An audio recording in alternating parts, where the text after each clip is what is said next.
예수님의 말씀을 따라 순종했던 사람들이 모여서 교회가 시작되었습니다. 그런데 그 교회의 모습은 이전에 알고 있던, 자신들이 살아오면서 경험하지 못했던, 정확하게는 세상에서는 볼 수 없었던 처음 보는 장면의 모습의 생활 양식을 가지고 있었습니다. 그것이 사도행전 2장 42절 이하에 서로 물건을 통용하고 소유를 팔아 필요한 사람에게 나눠주고 날마다 모이고 함께 먹고 기도하고 예배하는 삶을 살았다라는 것입니다.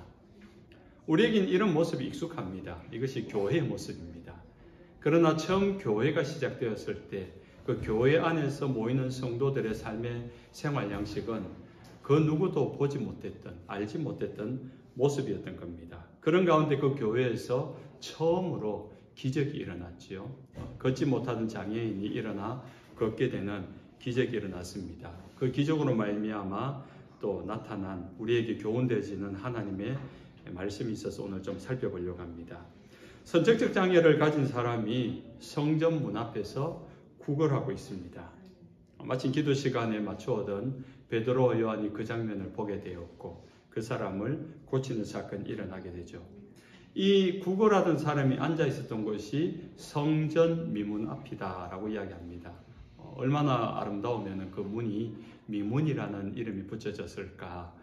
배경을 조금 자료를 살펴보면요, 이 성전은 유대인이 하나님을 예배하려고 지은 성전은 아니었습니다. 로마 식민지 통치 국가로서 통치권을 가지고 있었던 헤롯 왕이 유대인들의 관심을 사려고, 마음을 얻으려고 정치적인 이유로 만든 것이 이 성전입니다. 그래서 이 성전을 헤롯 성전이라고 사람들은 부릅니다. 근데 정치적인 야망을 가지고, 정치적 목적을 가지고 만들다 보니까 얼마나 화려하게 만들었겠습니까? 금과 은으로 치장한 성전입니다. 아주 지금까지 앞에 성전, 구약시대 성전은 솔로몬이 만든 성전, 70년 포로가 끝이 나고 돌아와서 지은 스룹바벨이 지은 성전 있었지만은 이 헤롯 성전은 금과 은으로 굉장히 재정을 많이 들여서 지은 기간도 46년이나 걸려서 지은 성전입니다. 얼마나 아름다웠겠습니까? 얼마나 화려했겠습니까? 들어가는 순간 얼마나 경건해 보였겠습니까? 그리고 그 성전에는 많은 사람들이, 제사장들이 예배를 집전하고 경건하다는 바리새인들 같은 사람들이 예배하려고 하루에 몇 번이나 시간을 맞추어서 경건한 모양과 경건한 옷을 입고, 구별된 옷을 입고 예배하는 곳이었습니다. 한마디로 경건 그 자체, 거룩한 그 자체가 그냥 뿜어져 나오는 그런 공간이었습니다. 그런데 아이러니하게도 그런 경건하고도 거룩하게 보이는 성전 앞에는 지금 평생을 구걸하고 있는 한 연약한 인생이 있다는 겁니다. 마치 그림으로 보면은 좀 한쪽의 성전은 거룩하고 웅장하고 깨끗하고 경건해 보이는 모습이 있지만은 그 성전 앞에는 정말 신음하고 고통하고 하루 한 끼를 해결하지 못해서 구걸해야만 먹을 살 수 있는 연약한 인생, 그 작은 인생 하나조차 해결해지지 못하는 거룩함이라는 겁니다. 그 작은 사람의 문제 하나 해결하지 못하는 경건이라는 겁니다.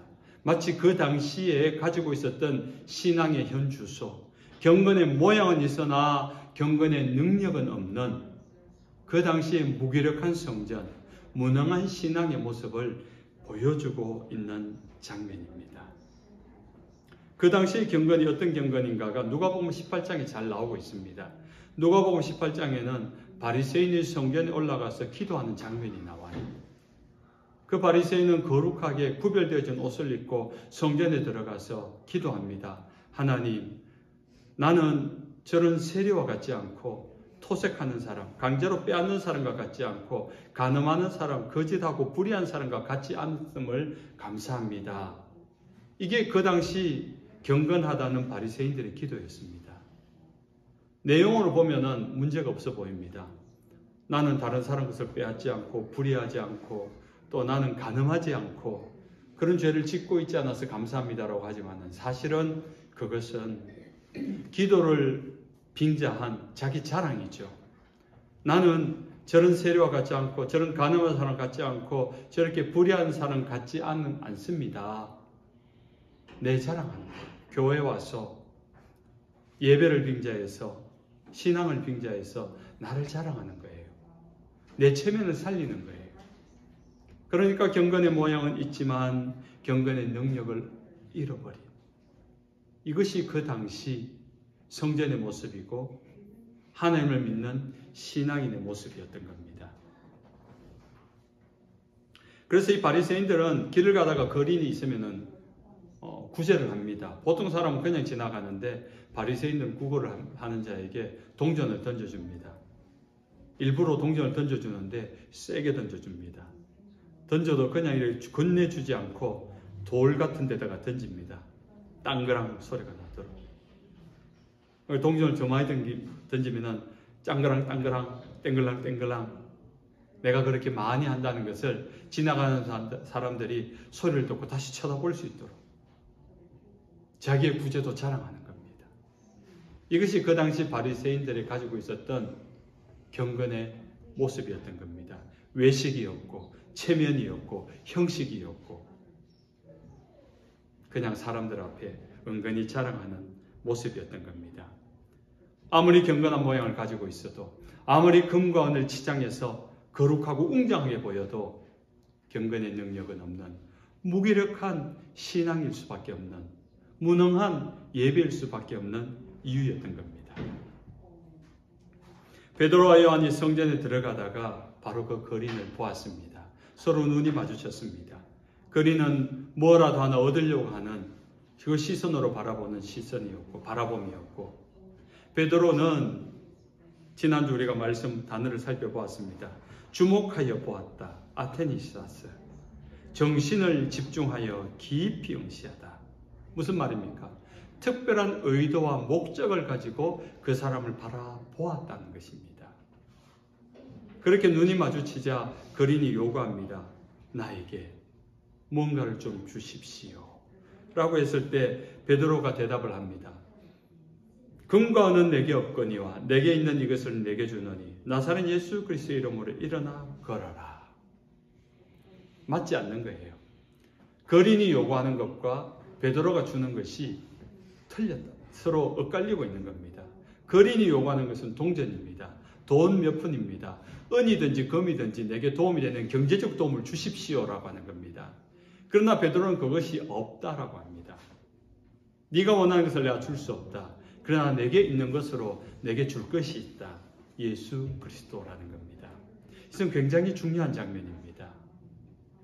여러분, 교회를 여러분 잘 정립하셔야 돼요. 교회를 향해서 사람들이 경제적 도움을 필요로 하는 사람들이 있습니다. 살아가는 데 있어서 연약하기 때문에, 부족하기 때문에 좀 도와주십시오 하면서 교회를 찾아온 사람이 있습니다. 교회를 찾아오면 그렇게 도움을 받을 수 있을 것이라고 생각합니다. 물론 교회는 그런 사람들에게 도울 수 있어야 됩니다.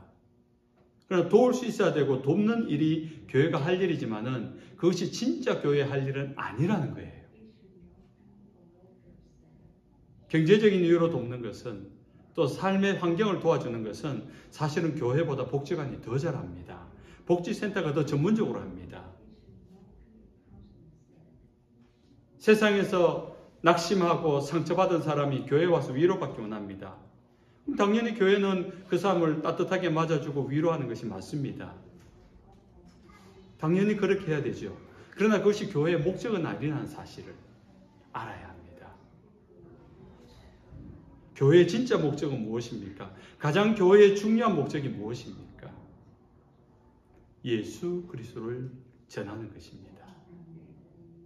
오늘 이 장면이 세상은 교회를 향하여서 세상에서 살아간 필요를 구합니다. 경제적 도움을 요청하고 내가 위로받기 원합니다. 내 마음을 좀 위로해 주십시오. 라고 요구합니다.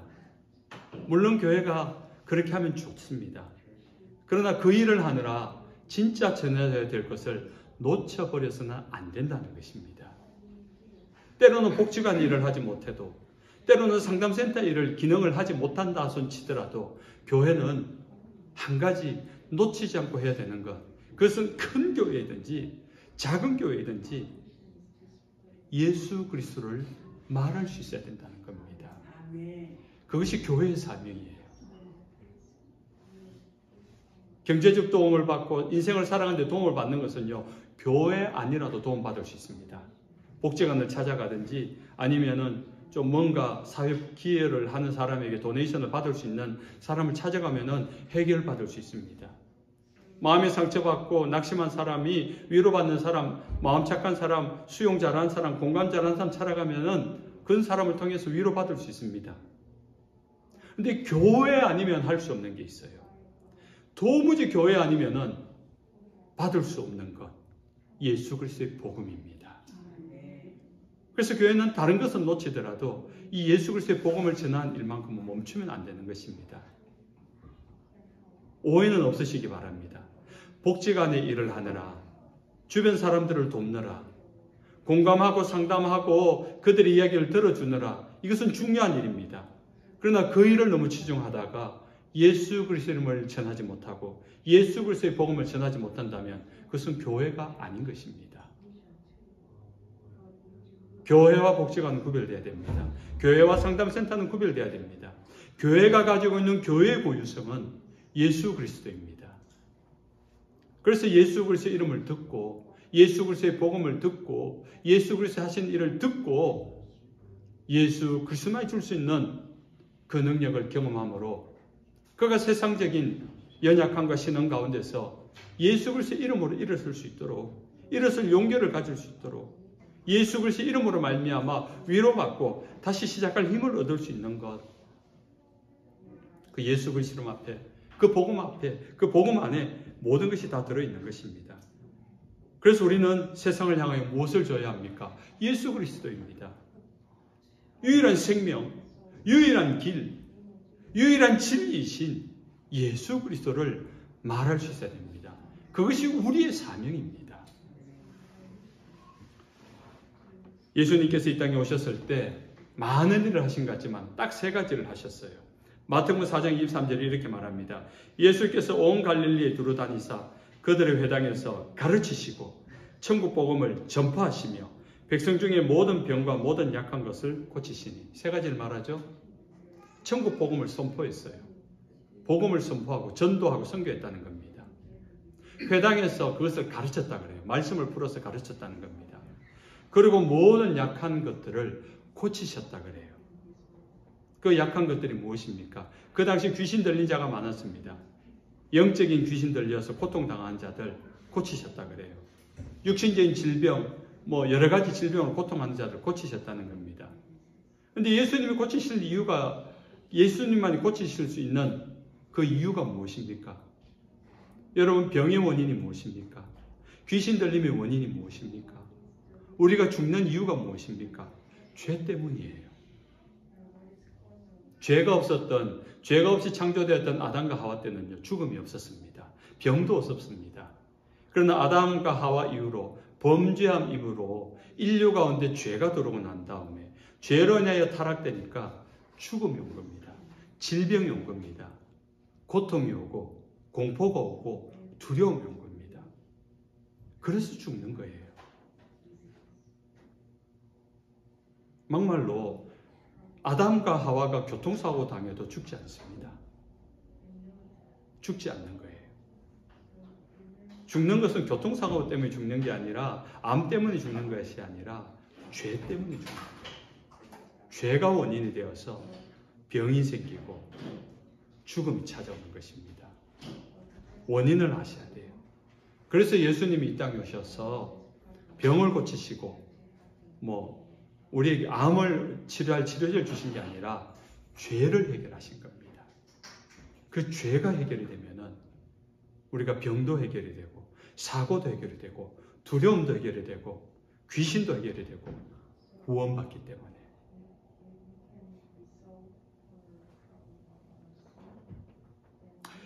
예수님의 이름이 선포되었을 때 장애로 평생 앉아 지냈던 사람이 일어나 걷기 시작합니다.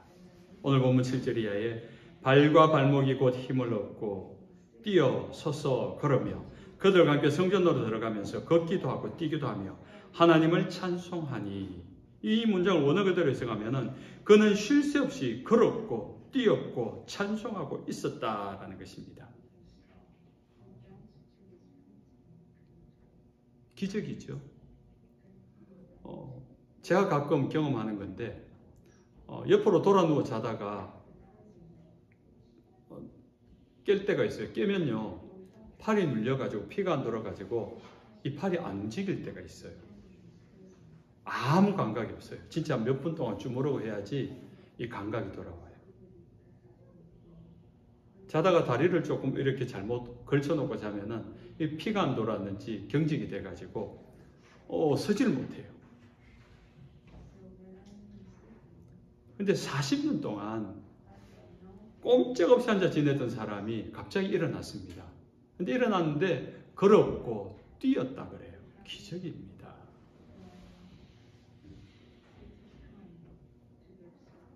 평생을 이 성전 앞에서 구걸하면서 도와주십시오. 신음하면서 비참하게 살았던 사람이 이제 성전에서 일어나 뛰어서 성전 안으로 들어가고 있습니다.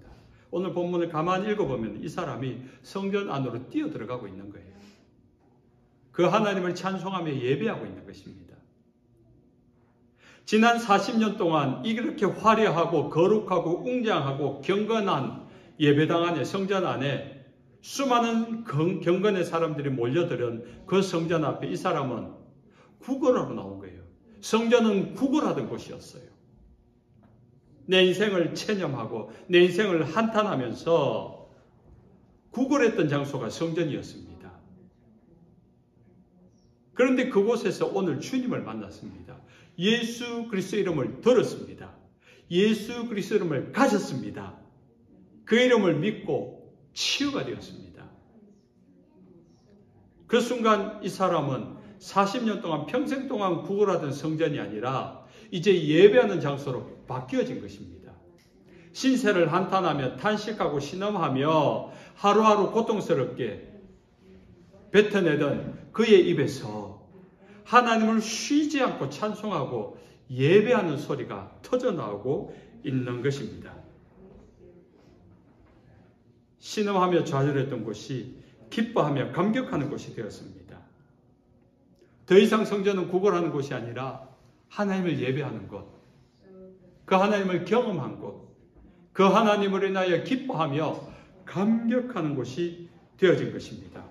그래서 그는 이제 성전은 하나님을 온전히 예배하는 곳이 된 것입니다. 사랑하는 하나님의 백성 여러분, 교회는 예수 그리스도를 만나고 경험하는 곳입니다. 그래서 낙심하고 절망하고 아파하고 우울했던 사람이 다시 힘을 얻고 일어서는 곳입니다. 교회는 하나님을 만나서 다시 시작할 이유가 생기는 곳입니다. 지쳐서 멈춰 있다가 다시 뛰어갈 수 있는 열정이 시작되는 곳입니다. 나의 기쁨, 나의 소망, 나의 능력이신 예수님을 만난 자가 기뻐하고 뛰며 멈출 수 없는 그 즐거움으로 쉬지 않고 하나님 앞에 춤을 추고 예배하는 곳이 교회입니다. 오늘 여러 가지 이유들로 말미암아 여러분의 삶의 자리에서 주저앉아 버린 자들이 있다면, 여러분의 상황으로 말미암아 마음이 낙심해서 지난 한 주간을 좀 우울하게 지낸 분이 있다면 지금 이 순간 예수 그리스도 이름으로 명하노니 일어나시기 바랍니다.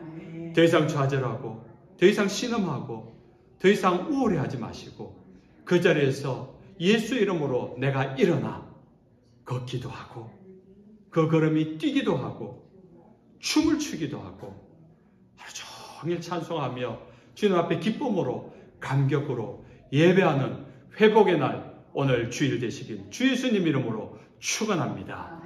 아멘.